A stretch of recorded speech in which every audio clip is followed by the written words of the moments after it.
The IBJJF are running both a middleweight and a heavyweight GP this weekend here in Las Vegas. We're going to break down each of the four-man brackets, the two weight divisions, starting off with the middleweights. On one side you've got Otavio Souza and Jonathan Gracie. On the other, Tynan Dalpra up against Renato Canuto. Chase, break it down. This is a spicy bracket. Super excited to have someone like Otavio Souza in the mix here.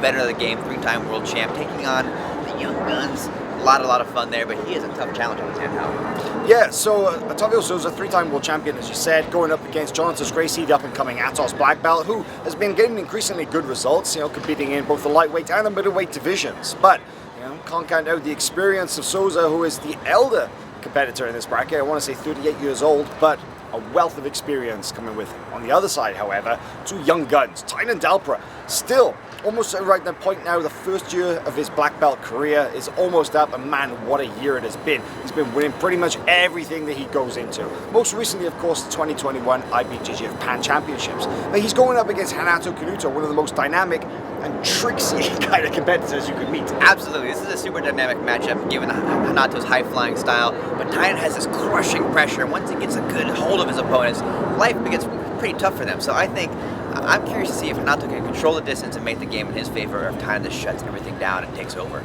Yeah, just two semi-final matches, of course. The winners of those will go into the final, face off for a cool 20,000. So, in the heavyweight division, okay, this is a little interesting now, and I'd say probably more balanced, because you look at the credentials of these athletes, it is stacked. On one side of the bracket, Victor Hugo and Gustavo Batista going up against, on the other side, the other semi-final, you've got Muhammad Ali, 2018 IBJJF World Champion, going up against Felipe Andrew. So, start off with Victor and Gustavo. Yeah, I love this matchup. It's pretty interesting. They've never fought each other. Often close enough, but eclipse each other in the absolute brackets one way or the other. Victor Hugo's fired up. I know Gustavo Batista probably feels the same. This could be a matchup between Gustavo's really intense pressure passing versus Victor's unbelievable guard help. Yeah, considering that he's 280, 6'4", the big man flow, as he likes to say, and it's going to be a clash of styles. You got Gustavo coming in with a sizable weight disadvantage. He's probably somewhere around the 200-pound mark, so huge size discrepancy, but how that will play itself out on the mats remains to be seen.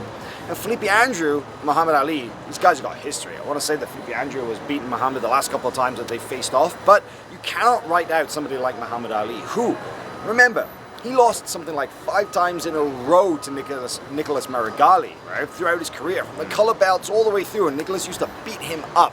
Then came, of course, that tremendous World Championship final in 2018 when Muhammad passed the guard of Nicholas Marigali and just used his physicality, his sheer willpower to dominate, winning 5-0. So you cannot write out Muhammad Ali, who says that he's coming back into this tournament in a great phase, having taken a number of months off because, the COVID and the whole situation with training there, but he's coming in, he's fired up, and, of course, eyeing the World Championships in December. So, this bracket as well, Chase, I kind of feel like it's maybe a preview for the absolute division at Worlds in December. Yeah, absolutely. All could be considered top contenders in that bracket. I expect a dynamic bout all around. Dynamic matches everywhere. Yeah, Felipe Andrew, of course, coming off a hot streak as well, winning a number of tournaments, including the absolute golds and tournaments such as Europeans and IBJJF Pan Championships, especially most recently in September. So you've got a number of athletes who are in a great phase of their career, and the action will play itself out starting 1 p.m. local time here, Pacific time in Las Vegas, with the finals going down 3 p.m. Catch it all here on FloGrappling.com.